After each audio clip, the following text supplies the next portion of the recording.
Okay, good day mga Rema Mips, mga Repa Pips. Again, ito po ang inyong Repa Pip Edwin ng Pamilya Martin. So, kumusta? Medyo may katagalan ng huli tayo nag-vlog, no? And again, nagpapasalamat ako sa mga talagang sumusubaybay, no? Talagang kahit medyo busy sila, talagang sumisilip pa rin sa aking video vlog, especially dito sa Bigasan Business Tips, no? Again, sana ikaw na nakakapanood, nasa mabuti kang kalagayan, kapiling ang inyong mga mahal sa buhay, no? So, ako, ito, okay lang naman, kahit papano, still surviving and kicking, no? Kasi alam naman natin, kahit ano mangyari, ang pagbibigas talaga, or ang negosyong bigasan, ay hindi pwedeng malugi, no? Kasi, ito ay talagang necessity o talagang kailangan ng mga tao. No? So yun, kumusta ang pagbibigas? Yun, nagsimula ng pasukan ng mga bata. So alam naman natin na kahit papaano lalakas uli ang pagbibigas. Kasi nitong mga nakaraang buwan medyo hindi ganoon kaganda ang ewan ko sa inyo kung sa lugar niyo ba malakas itong mga nakaraang buwan. Dito sa amin sakto lang, no, hindi siya kagaya nung dati. Pero yes, still hopeful tayo na maging maayos at maging productive uli, no? Maging lumaki uli ang ating income sa pagbibigas, no? Since ito, ang advice ko lang, no, since meron tayong negosyong pagbibigas, mag-add lang ako ng ng mga pwede nating idagdag sa bigasan business natin, no? Ito yung mga items or mga products sa pwede nating idagdag sa negosyong pagbibigas, no? Okay. Number 1, no? Pwede nating dagdagan ng itlog or egg, no? Pwede tayong magbenta ng itlog. Alam naman natin na may mga ibang customers na pag bumili ng bigas, of course, isa rin sa pangangailangan, especially sa mga baon ng mga bata, no? For example, nagluto yung halimbawa, yung mga tapsilog, tosilog, hotsilog, yan. Laging may kasamang itlog, no? So, sa itlog, medyo hindi naman ganun kalaki ang tubo, pero, syempre kasi may mga customers tayo na, alam mo yun, hinahanap na yung parang one-stop shop, no? Pag bumili ng bigas, of course, bibili ng itlog yan, no? So, wala nang pagkakataon yung customer, no? Hindi ba nabibigyan ng pagkakataon yung customer na pumunta sa ibang tindahan kasi meron ka ng tinitindang itlog, no? Yan, yung mga itlog natin, of course, minsan kasi ang range ng presyo na is mga 8 pesos per egg or 9 pesos. Sa per tray niya, pwede mong ibenta ng 260. Kumbaga may tubo ka na rin kahit paano, pero yun na, gaya ng sinabi ko, hindi ganun kalaki. Pero mabilis, no? Okay, itlog, number 1, itlog. And then, ang isa pa sa mga magandang pandagdag sa negosyo pagbibigas ay ang uling, no? Yan, meron din akong uling or charcoal, no? Yun nga, alam naman natin na sa panahon ngayon, medyo may kataasan ang presyo ng gasol, no? So, yung mga ibang tropa natin, ang alternative nila is uling, no? Especially pag nagluluto ka ng mga karne na gusto mong palambutin talaga ng malambot, no? Like kami, mahilig kami magluto ng pinapaitan. Yun, ganun ginagawa namin. Nagkasalang kami ng uling, and then yun, para at least kahit na matagal siyang pakuluan, kumbaga ang uling, yun, hindi kagaya ng gasol na pag naubos, talagang medyo masakit sa bulsa mag-refill ng gasol, no? So yun, uling. Sa uling, ang binibili kami ng uling per pack. No? Per pack ang binibili namin para hindi na rin kami magsasalin.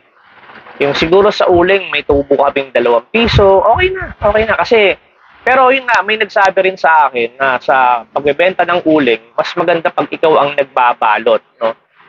Bibili ka, pera sa ako, tapos ikaw magbabalot. Kaya lang, yun lang medyo, syempre, medyo messy, makalat, tapos sabi nga nila, hindi pa raw ganun kaganda sa kalusugan pag nasisingkot mo yung mga powder ng uling. So, okay na, na lang, mas maganda sigurong, pero depende po sa inyo, Syempre, kung may mga kasama naman kayo pwede magbalot ng uling, that will do. Okay din naman siya. Pero since nga, kasi kami ayaw namin ng makalat, okay na rin, bubo ka ng 2 piso, 3 piso per pack, okay na rin yun, no? So, number 2, uling, no? And then, ang pangatlo, try nyo rin magbenta ng mantika, no? Yun, again, isa uli sa mga pangangailangan or isa sa mga kailangan sa pagluluto. Especially, alam naman natin, tayo mga Pinoy, mahilig sa mga prito. No? Binibenta ko kasi is yung bottle, no? Bottle ng gin, no? Na nire-refillan ng mantika. No? Sa mantika naman, siguro tutubo ka rin ng mga, for example, makuha mo siyang 29 pesos, pwede mong ibenta. Usually, ang bentahan kasi yan, mga 35, 34. So, bahala ka na. So, may tubo ka rin na 5 piso per bottle, no? So, okay na rin yon. At least pandagdag sa income nyo sa bigasan. Alam naman natin, everyday, talagang ginagamit ang mantika sa pagluluto, sa pagpiprito, no? Ano pa bang pwede nating ibenta? Like kami rito, meron kaming syempre, yung mga dry goods, yan, kagaya ng mga walis tingting, walis tambo. Yan, hindi man siya ganoon kabilis, pero kahit papaano hindi siya nasisira, no? Basta siguraduhin mo lang na pag nag-stock ka ng walis tambo, walis tingting, maayos yung paglalagyan mo na hindi bababasa. Kumbaga, nasa magandang lugar siya. Sa walis tingting naman, saka sa walis tambo, yun, okay din ang tubo. Sa tambo, pwede ka tumubo ng 20 pesos, 30 pesos. Sa tingting, yan, mga 10 pesos siguro ang pinakamalaki. No? So, enough na rin siyang pangdagdag, no? Pangdagdag sa inyong income. Ang walis tingting, madalas yan gamitin ngayon, especially pag nitong nag-uulan at medyo may kasamaan ng panahon. Kasi, yan, may mga dahon, yung mga, yan, yung pag syempre, after ng mga hindi kagandahang panahon, magwawalis ka. So, kailangan ng walis tingting, no? Ganun din ang tambo.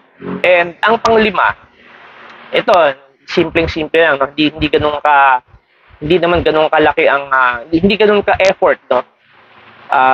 Basta meron ka lang mobile, meron ka lang cellphone, no? Pwede kang magnegosyo ng e-loading business, no? Pwede kang mag-load ng Smart, Globe, or yung mga bagong pera ngayon, yung D2, no? Yan. Kasi alam naman natin na sa panahon ngayon, talagang nabubuhay na tayo sa sa mobile, sa gadget, no? Yan din yung means of communication natin, yung paglo-load, pagtawag, pagte-text. So, loading business. Kumbaga, ito yung business na hindi kakain ng space, eh. Kumbaga, kapera maliit na cellphone lang, makakapag-transact ka ng magandang negosyo, no? So, yun yung mga pwede nating idagdag na kahit papaano makakatulong, no? Makakatulong sa income natin sa pagbibigas, especially nga pag may mga binabayaran tayo, yung mga monthly rentals natin, yung pambayad natin sa kasama natin, tapos yung mga halimbawa SSS mo, PhilHealth, yan.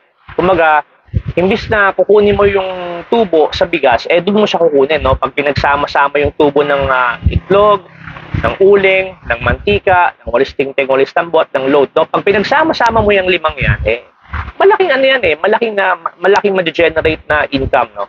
Na pwede mong ipambayad ng mga operating expenses mo like kuryente, telepono, tubig, kung ano-ano pa, no? Yung mga pwede mo siyang igawing pagkukuhanan, no? Pagkukuhanan ng mga expenses para sa every month mong kinikita, no? So malaking tulong 'yan. Again, maraming salamat sa pagtangkilik sa aking video vlog, and hopefully magiging madalas or panay-panay na ang aking pagbablog, no? So kung may mga questions kayo, may mga gusto nyong malaman, feel free, no, na mag-comment kayo sa comment section, and then hopefully pipilitin kong sagutin lahat ito, no. So yun, mga Repa Peeps, maraming salamat. Again, this is Edwin ng Pamilya Martin, and may God bless us all. Bye.